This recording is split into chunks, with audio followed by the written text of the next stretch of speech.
Olá, meu nome é Nice e sejam bem-vindos a mais um áudio aqui para o canal. E hoje nós teremos o capítulo 2 e 3 do livro Ícaro Redimido. Mas antes de eu começar, eu já vou dar alguns segundos para vocês já deixar seu like, deixar um comentário, compartilhar e se inscrever no canal se você ainda não for inscrito. E caso você queira apoiar o canal, você também pode se tornar um membro, ok? É uma quantia pequenininha e você estará ajudando o canal a crescer. E desde já deixo o meu muito obrigada. Gratidão pelo apoio de cada um de vocês. Então vamos para os capítulos. O capítulo de hoje chama-se Ovoidização. Naquela manhã de intenso trabalhos de assistência aos recém-socorridos do vale, fora convocado com urgência ao serviço, de maneira que mal tive tempo de adiar algumas obrigações rotineiras, e me embrenhei mais uma vez nas cavernas do sono. Eu as conhecia muito bem, pois nelas servira não somente como caranaveiro das trevas, como fora também um de seus hóspedes delinquentes por aflitivos anos. Já não era, no entanto, membro ativo das caravanas de busca e somente era requisitado em ocasiões especiais. Exercer atividades de atendente médico por muito tempo, pois fora profissional da área e ainda podia fazer jus a tal título em portais do vale, embora desmerecesse essa qualificação. Os enfermos resgatados do vale necessitam de cuidados prementes, muito semelhantes à rotina da medicina terrena, e pelas habilidades exercidas na vida, acha-se um facultativo em melhores condições de desempenhá-las do que outros. As graves lesões das almas dos suicidas refletem-se em seus organismos espirituais, apresentando-se comumente, como é de se esperar, em frangalhos. Requerem curativos, suturas e, às vezes, verdadeiras intervenções cirúrgicas, por mais impróprio que isso possa parecer ao entendimento dos encarnados. Fora desse modo convocado para préstimos médicos assim que me vi em condições de reassumir o pleno domínio sobre mim mesmo, pois, quando encarnado, assistir aos dilacerados da guerra e habituara-se à manipulação dos corpos mutilados. Depois de muitos trabalhos e estudos, no decorrer de largos anos, despertara em mim o interesse pela ovoidização, pois me intrigava e condoía-me, sobremaneira, assistir a essa bizarra e grave dismorfia, própria do mundo espiritual, tão diferente de tudo que se conhece na Terra, em prol da qual pouco se pode fazer. Passei assim a atender especialmente aqueles suicidas ameaçados por essa penosa patologia da alma, atuando sobretudo na sua prevenção. A ovoidização é uma das mais pungentes enfermidades que pode acometer o espírito depois da morte.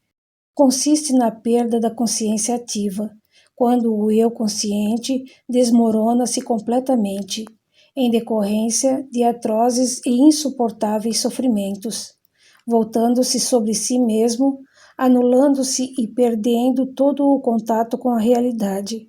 A atividade consciente da alma entra em letargia, refugiando-se nas camadas do subconsciente.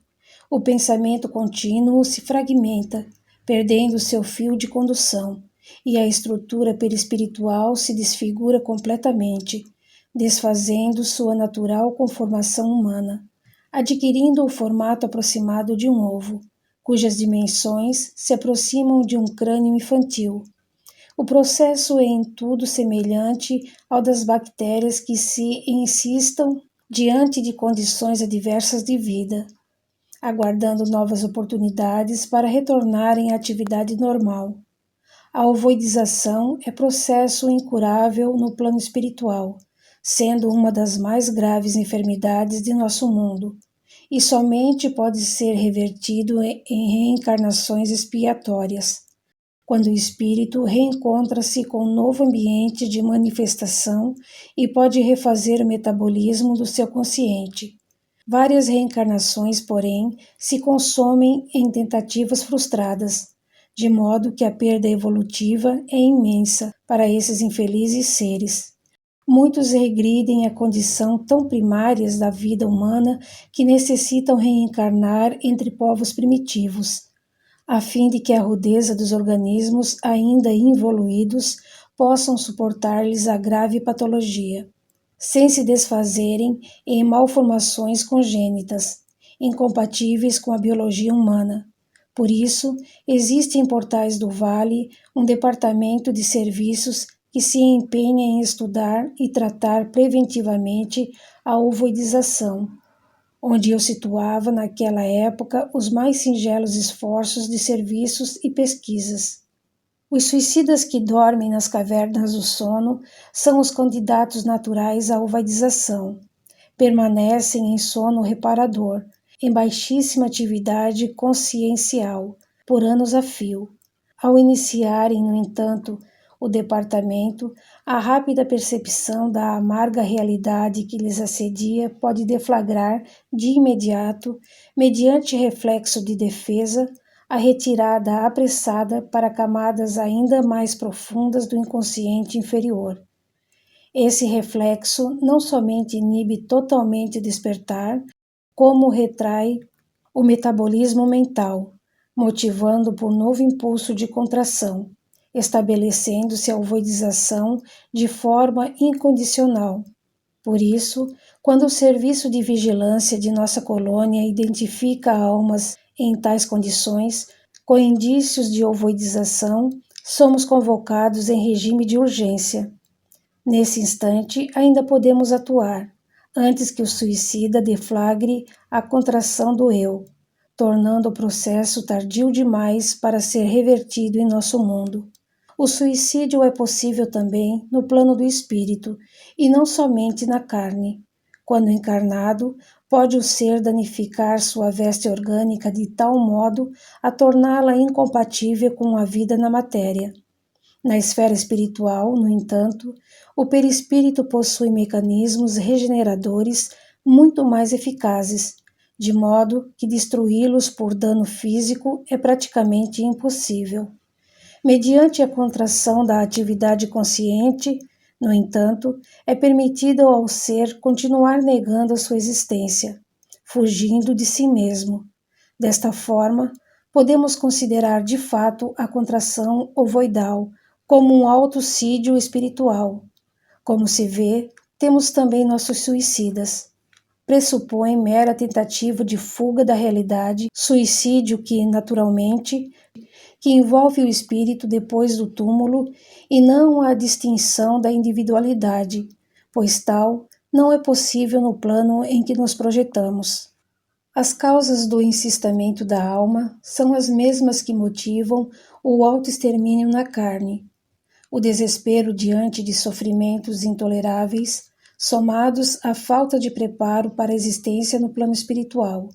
Sofrimentos, a bem da verdade, aparentemente intoleráveis, pois a sabedoria das leis divinas não nos proporciona nunca dores que sobrepassem nossa capacidade de suportá-las. Se parecem aniquilar-nos, é porque nossa revolta diante delas é incomensurável e indevida. O mais forte indutor de tais barbaridades, no entanto, está na falta de preparo para a vida espiritual, sendo o materialismo o seu mais poderoso protagonista.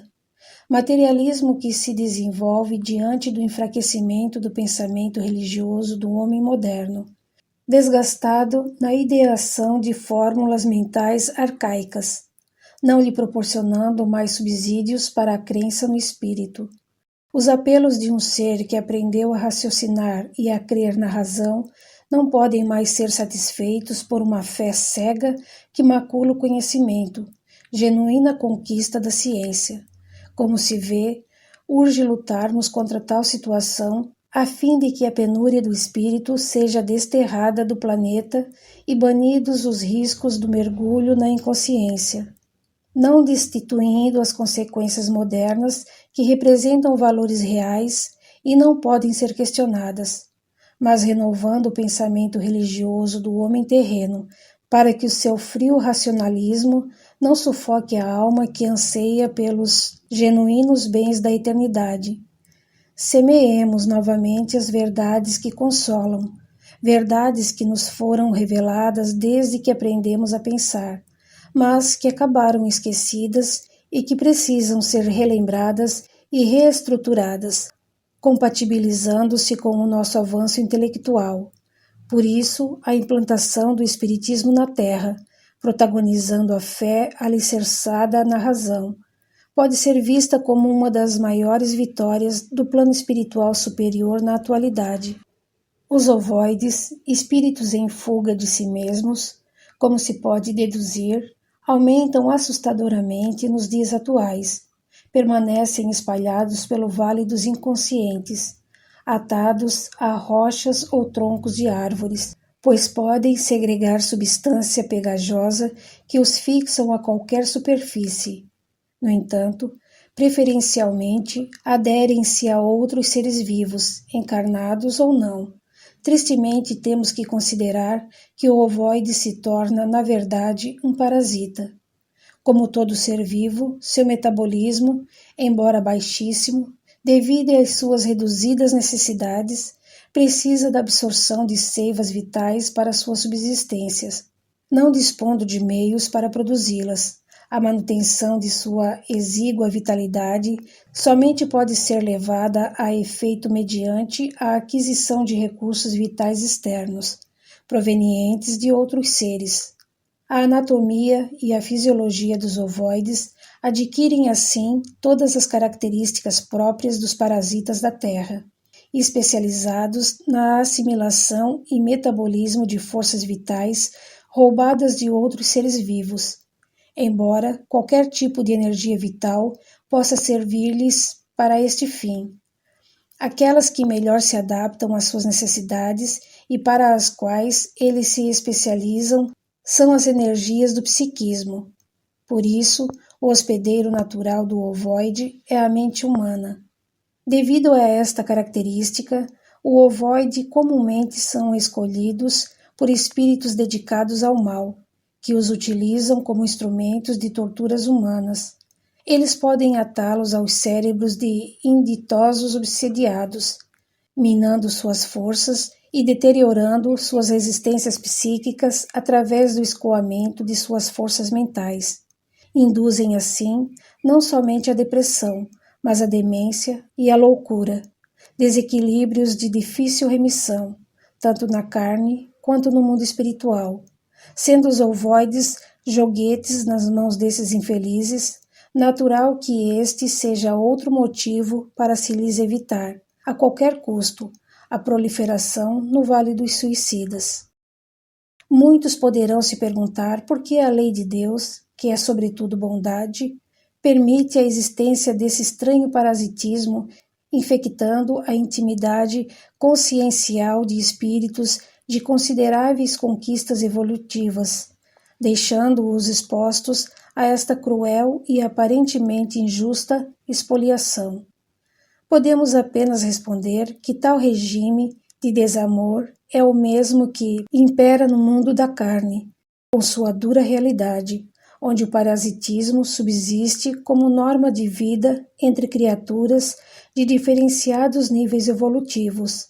Seres aparentemente involuídos, dotados de hábeis e intrigantes mecanismos de exploração de recursos vitais, subjugam hospedeiros, chamados naturais aos seus caprichos e egoísticas necessidades de subsistência. Regime de vida que nos faz questionar se tal comportamento é de fato natural e representa apenas a obediência à vontade de Deus. Se nosso Pai é amor, por que a vida em suas primitivas bases se apoia neste consórcio de iníquas explorações? Como nada no âmbito da criação pode estar fora do domínio de sua lei, temos que encontrar razões que justifiquem esse estranho comportamento. Lucubramos que todos, sem exceção, mantemos um ambiente de disputas pela supremacia da vida e ainda somos parasitas de seres que nos sucedem na jornada evolutiva, pois nos damos à exploração de seus recursos vitais, com o sacrifício mesmo de suas vidas, quando na carne. Justo é, assim, estarmos, por nossa vez, sujeitos ao roubo exploratório de nossos valores orgânicos por outros seres, mesmo sendo menos evoluídos do que nós. Porém, somente o afastamento da bondade pode justificar tais aparentes barbaridades no seio de uma criação que é feita essencialmente de amor. Tais inquirições, no entanto, não podem aqui ser respondidas e as deixamos como suscitantes de questionamentos das razões do viver e do evoluir. A ovoidização, contudo, não é uma adulteração das leis perispirituais, pois está subordinada aos mesmos princípios da miniaturização ou restringimento, fenômeno a que está submetido o espírito no processo reencarnatório, quando a tessitura plasmática do perispírito, antecedendo nova descida à carne, sofre uma contração involutiva, retornando aos patamares da evolução biológica, para abraçar um novo óvulo fecundado e elevá-lo rapidamente à condição das últimas conquistas no campo da vida carnal, através do milagre do desenvolvimento embrionário. Este impulso de contração é o mesmo que deposita a potência de um carvalho em uma semente, fazendo-a explodir depois, num anseio incontido de crescimento. O perispírito, ricocheteando suas forças contraídas, atira-se ao rápido refazimento, expandindo-se e confeccionando seu futuro corpo na recapitulação embrionária, quando, em apenas 9 meses de gestação, refaz todas as etapas por que já passou. Sem esta precedente contração evolutiva, não se veria tal explosão evolutiva, que lhe surge como uma reação imediata.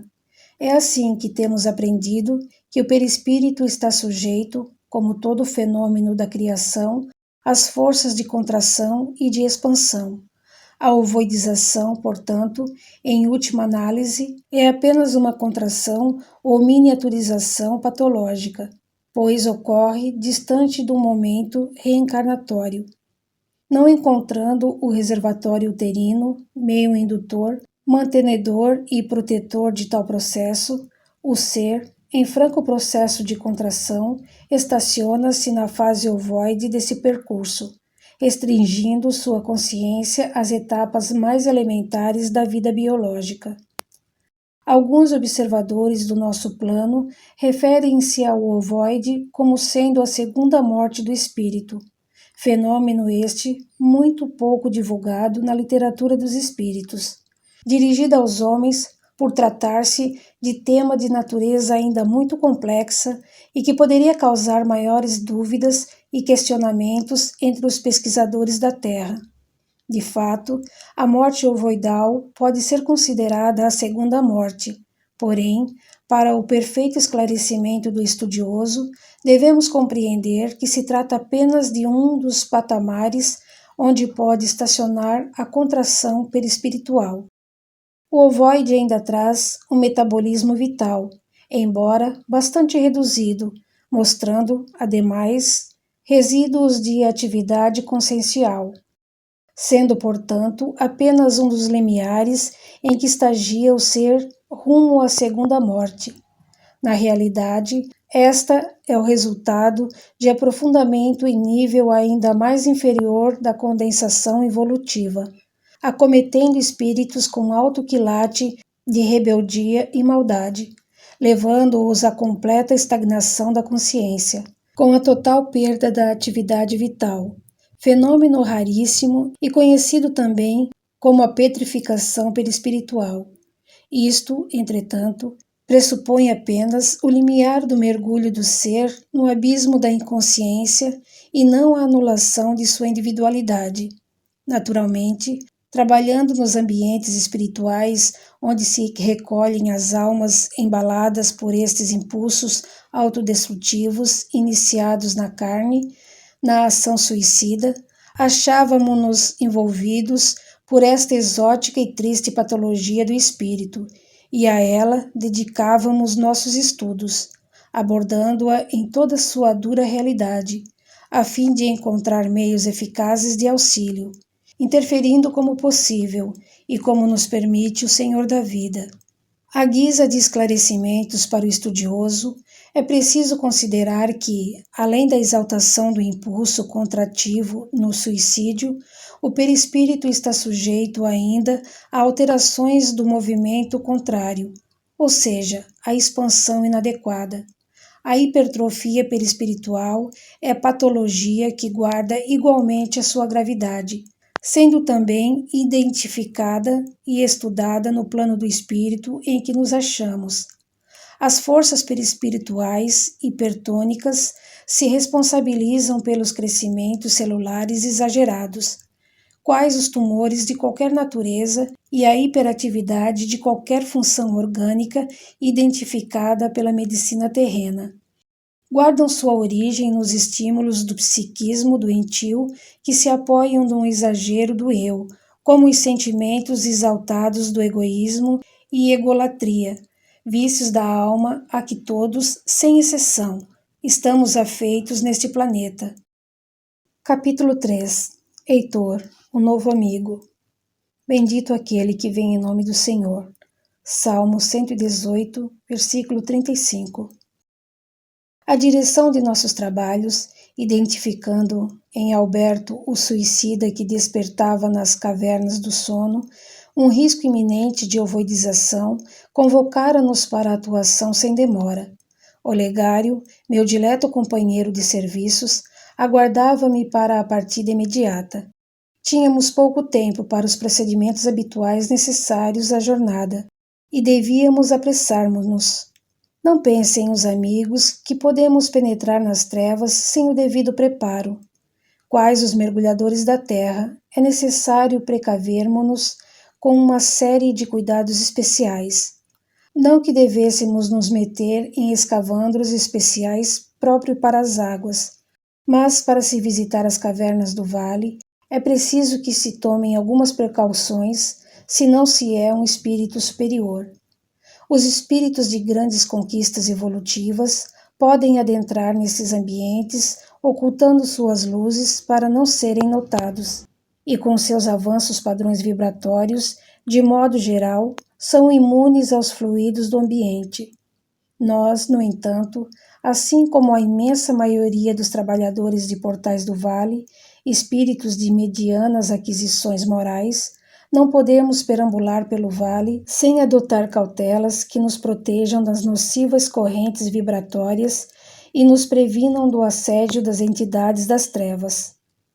A absorção de emanações mentais maléficas dessas plagas sombrias pode envenenar nossa constituição perispiritual, perturbando-nos com o chamado mal do caminhante das trevas, que nos lembra o mal dos navegantes, pois ambos se manifestam com sintomas muito semelhantes, como tonturas e náuseas incontroláveis.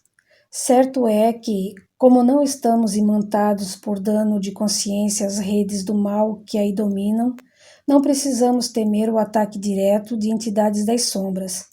No entanto, não somos de todo imune contra o cerco desses espíritos, e podemos sofrer ameaças e mesmo ser expulsos de seus domínios, como muitas vezes acontece. Nossa sintonia com o ambiente não é completa, e destarte não nos libertarmos de todo do mal, pois somos seres ainda em processo de melhoria e não conseguimos exercer a bondade em toda a plenitude de que gostaríamos. Faz-se imprescindível o completo controle das emoções para se lidar adequadamente com os espíritos mal intencionados ou travessos que perambulam pelo vale. Eles estão em seus domínios e o trabalhador deve saber respeitar-lhes os limites. Ele deve estar preparado para enfrentar situações conflitantes e saber abdicar-se de seus interesses imediatos, pois o ingresso em disputas impróprias e indignas pode desequilibrá-lo facilmente, indispondo-o à tarefa e deixando-o à mercê das agressões do meio. Por isso, o tarefeiro, que não consegue dominar os próprios impulsos diante da maldade alheia e da injustiça, não está preparado para esta tarefa. A intermediação de modo inconveniente nas relações entre vítima e algoz deve obedecer, não a um partidarismo próprio, mas a um roteiro determinado pelos orientadores, que conhecem as motivações de tais contendas e as reais necessidades de cada um. Os verdugos do momento são vítimas do passado e tão meritórios de socorro quanto aqueles que são maltratados. Assim, vestir-se de humildade, controlar com eficiência a raiva e a indignação e eximir-se do desejo de fazer justiça com as próprias mãos são imposições indispensáveis ao servidor. A arrogância diante dos sofredores é igualmente atitude condenável que pode deixar o cárcero em situação embaraçosa. A bondade, a humildade, a capacidade de perdoar e a abnegação devem ser as únicas armas ao dispor daquele que deseja servir com Jesus e atuar com proveito para todos. Necessário ainda se faz esclarecer que o tarefeiro, para atuar com eficiência no resgate de entidades sofredoras, deve fazer-se visível ao meio a fim de interagir em seu mesmo nível de manifestação. Os espíritos recuperados daquelas plagas, transformados em obreiros do bem pela boa vontade de servir, continuam sendo visíveis aos companheiros da retaguarda por tempo variado, penetrando nesses sítios sem maiores inconvenientes. Estes, entretanto, incentivados à reforma íntima e pela constante dedicação ao penoso trabalho, terminam por se desvencilhar de parte de suas inferioridades, tornando-se paulatinamente imperceptíveis ao baixo ambiente em que servem. Daí a necessidade de promoverem a condensação perispiritual cada vez que retornam a ele. Esta condensação é feita mediante a absorção dos eflúvios atmosféricos do meio pela respiração, mas o processo requer adestramento, para que não se transforme em prejuízos e incômodos para o trabalhador, pois, se não for subordinado a um controle, pode ultrapassar determinado limiar de tolerância, desencadeando nele os mesmos sintomas do mal do caminhante das trevas, indispondo-o à viagem. Contudo, chega um ponto que o servidor, pelo esforço próprio, atinge nível evolutivo tal em que a condensação se lhe torna dificultosa e até mesmo impossibilitada. É assim preciso que um recrutamento constante de novos elementos dispostos à penosa tarefa renove frequentemente o acervo de caravaneiros das sombras. Além de uma primorosa conduta íntima, requer-se ainda do tarefeiro uma apresentação pessoal discreta e simples, de modo a não chamar atenção sobre si. Cores alegres e vivas não são recomendadas naturalmente. Para aqueles, entretanto, que se sentem incomodados com a ideia de que os desencarnados usam vestes, somente podemos asseverar que a vida e as necessidades no mundo extrafísico não diferem sobremaneira daquelas encontradas na Terra. Outro imperativo para o mergulho nas trevas é o pleno controle do medo.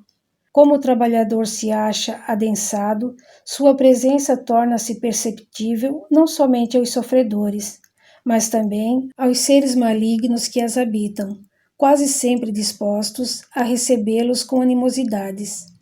A simples visão dessas entidades, comumente transfiguradas em formas monstruosas, em franca exibição de agressividade, pode paralisar o servidor bem-intencionado, porém não adestrado à tarefa, aniquilando-lhe toda a capacidade de serviço e criando dificuldades para os demais membros da equipe.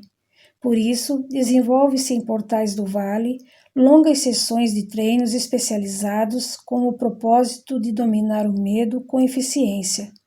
É preciso estar habituado à visão das mais terríveis mazelas do homem e suas desfigurações perispirituais, sem se deixar aniquilar pelo pavor. Como todos já passamos pelas trevas, não é difícil, ao encarnado, imaginar as horripilantes figuras e as lúgubres paisagens que podem nos paralisar de terror pela sua simples visão.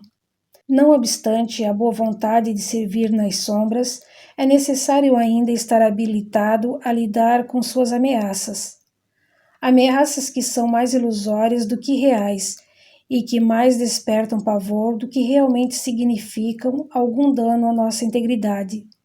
Se não trazemos a consciência ultrajada pela prática de grandes males, não guardamos liames com a entidade que se comprazem com o exercício da crueldade.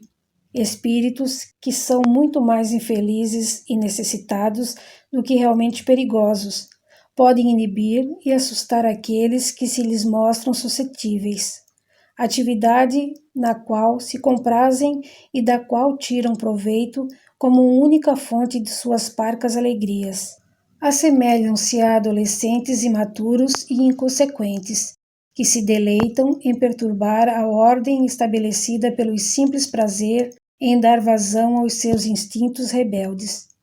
Por todas essas razões, a maioria das caravanas de socorro é composta de espíritos recém-resgatados das sombras, o que facilita em muito não somente suas ambientações vibratórias, como também o controle do medo, pois se acham habituados às suas imagens desagradáveis e não se assustam facilmente com elas. A urgência do socorro necessário exigia uma equipe já treinada, e por isso fomos convocados. Apesar de nossas parcas condições espirituais, Olegário e eu achávamos-nos preparados para o serviço, cientes de todos os riscos e necessidades da empreitada, em decorrência de muitos anos dedicados a esse tipo de atividade. Contaríamos com a presença de Adelaide, uma companheira ainda pouco experiente, que nos vinha acompanhando, em obediência à direção de nossa colônia, a fim de adestrar-se na tarefa socorrista, sendo já nossa conhecida.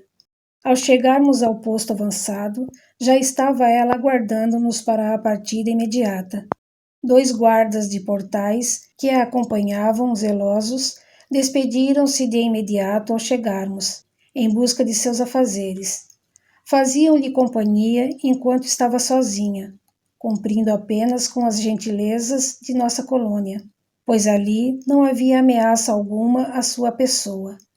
Neste dia, no entanto, contaríamos com a participação de um novo amigo, e como sua presença fora autorizada pelos nossos dirigentes, sabíamos tratar-se de um espírito experiente nesse tipo de serviço. Aguardávamo-lo para a partida. O posto avançado é o verdadeiro limite entre nossa colônia e as trevas. Um grande muro nos separa do ambiente exterior, lembrando-nos as construções medievais.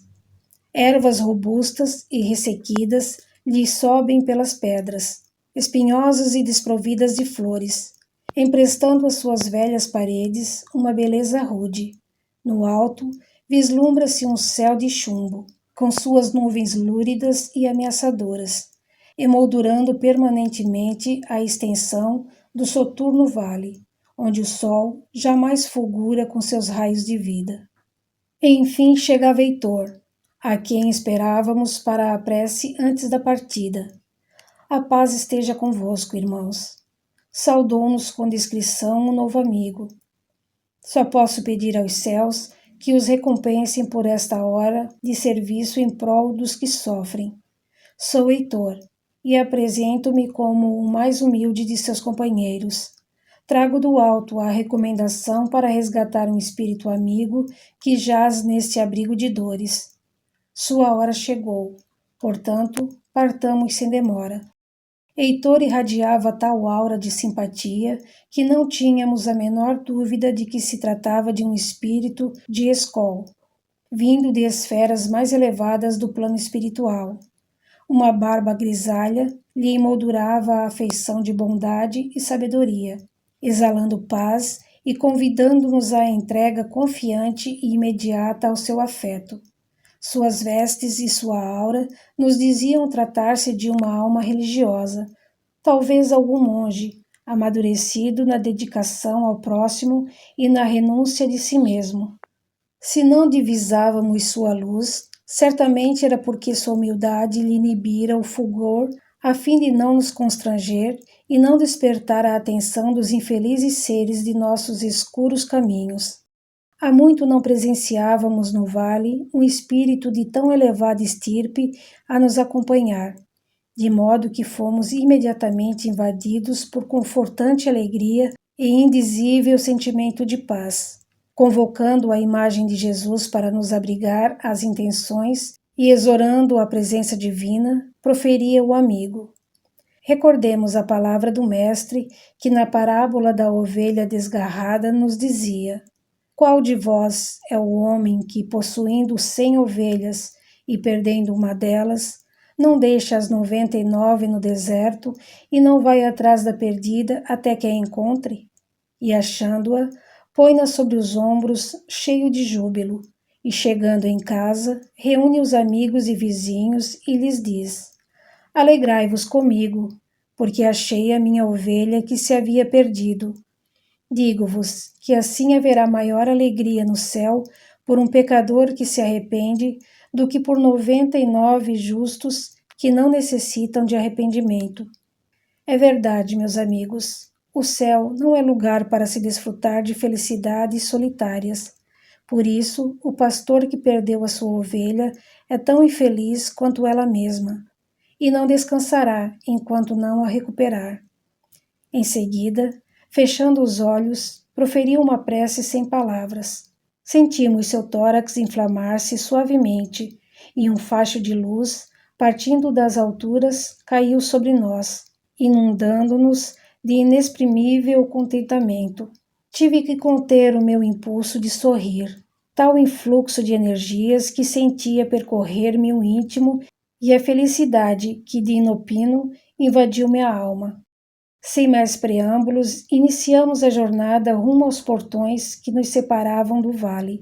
Seguindo os passos decididos de Heitor, que parecia conhecer muito bem o caminho.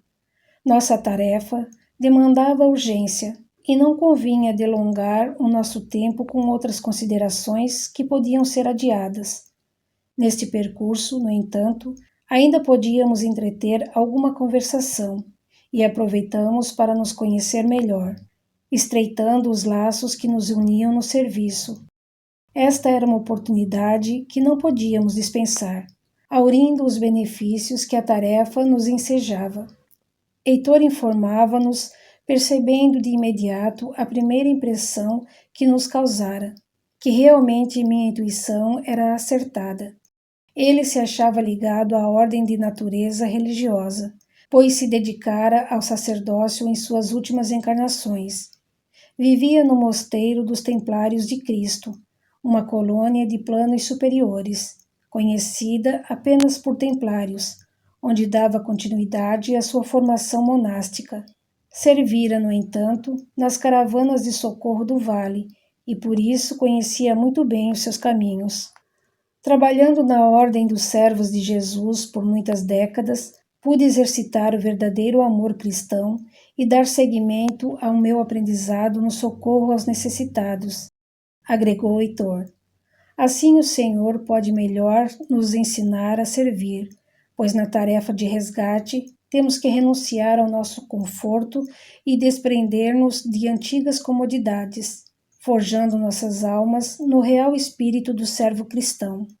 Depois, sentindo a necessidade de aprender, para melhor compreender a natureza humana, situei meus esforços em Templários, onde, pela graça do Senhor, venho dilapidando a rudeza de minha mente, através do beneplácito do estudo e da meditação.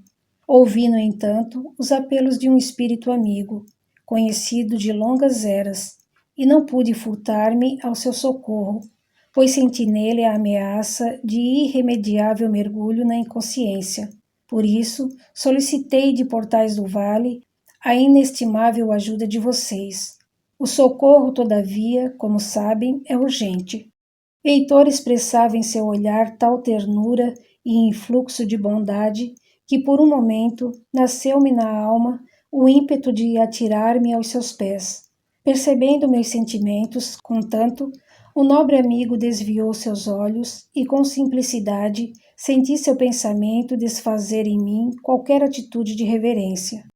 Fui médico na terra, disse por minha vez, ainda evitando-lhe o olhar percussiente que, sem dúvida, tudo já sabia pela simples incursão em nosso campo mental. Estou aqui com interesse não só de aprender a servir, mas também para conhecer e estudar o sofrimento humano, e dessa forma adquirir melhores condições de ajudar sem atrapalhar. Caracterizou-me a vida o grande apego às riquezas da matéria, e não pude evadir-me do desespero ao me ver privado de todos os bens. Atirei-me na bebida até configurar o suicídio, que me trouxe para este vale lúgubre. Aqui permaneci por muitos anos, consumindo minha inferioridade nas cavernas do sono, até ser socorrido pelos samaritanos de Portais do Vale. Como se vê, não faço nada demais a não ser dar minha cota de pagamento a tudo que recebi dos amigos que hoje compõem praticamente a minha família. Depois de muito tempo, fui elevado à condição de médico socorrista, título para o qual não guardo méritos, mas trato de desempenhar o melhor que posso. E, indicando-lhe o legário, continuei.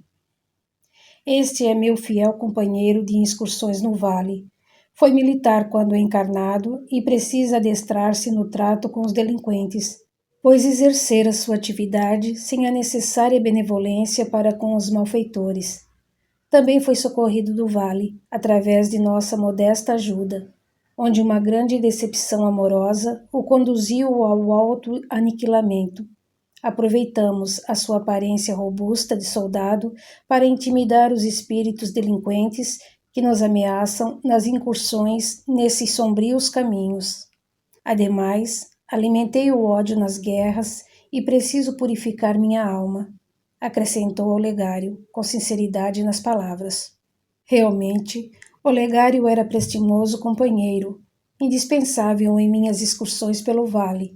Fora designado para servir ao meu lado pela direção de Portais do Vale, por termos tecido sincera amizade ao longo de alguns anos em que me empenhara no seu reequilíbrio. Dedicava-me tamanha amizade que suplantava minha capacidade de merecê-la, sendo que não fizera por ele mais do que minha sincera obrigação. Embora guardasse a distinção e o respeito impostos pela disciplina militar, na verdade servia-me como um enfermeiro, além de encarregar-se de nossa defesa quando necessária. Sua presença assegurava-nos confiança e tranquilidade ao serviço. Caminhando ao lado, silente e humilde, Adelaide apenas sorria e nos fitava com sua expressão meiga, despertando de imediato o interesse de Heitor, que suscitava com um olhar inquiridor, o que justificava aquela delicada presença feminina em nossa pequena caravana. Adiantei-me, então, a apresentá-la. Aqui temos Adelaide, nossa aprendiz. É a segunda vez que excursiona nas cavernas, mas sua serenidade nos fala de um espírito seguro e confiante nas diretrizes do alto. Como o amigo pode perceber, sua alma emana bondade e ternura, dispensando maiores apresentações. Venho da escola dos samaritanos, prosseguiu Adelaide, levemente intimidada pelas considerações que tecíamos a seu respeito, e estou em tarefa de adestramento. Não basta ter o desejo de servir, é preciso estar preparada para o serviço, como todos sabem. Assim sendo, a melhor maneira de se fixar o ensinamento é o exercício do trabalho, sob a orientação de quem pode nos instruir. Quero observar para aprender, mas também ajudar, se possível, sem importunar. É uma alegria conhecê-la, querida irmã, respondeu Heitor. A humildade de suas palavras traz imensa sabedoria. Por isso, tenho a certeza de que seus objetivos serão atingidos. A irmã, no entanto, É a única que não foi socorrida do vale e não traz em sua história o drama do autoextermínio. Apressei-me a considerar. Desejei conhecer o vale porque tive uma filha querida que daqui foi socorrida. Eu não tinha, na época, condições de ajudá-la e não podia sequer visitá-la, pois a simples aproximação das vibrações dessas plagas abissais me paralisavam as forças, abalando minha frágil organização espiritual.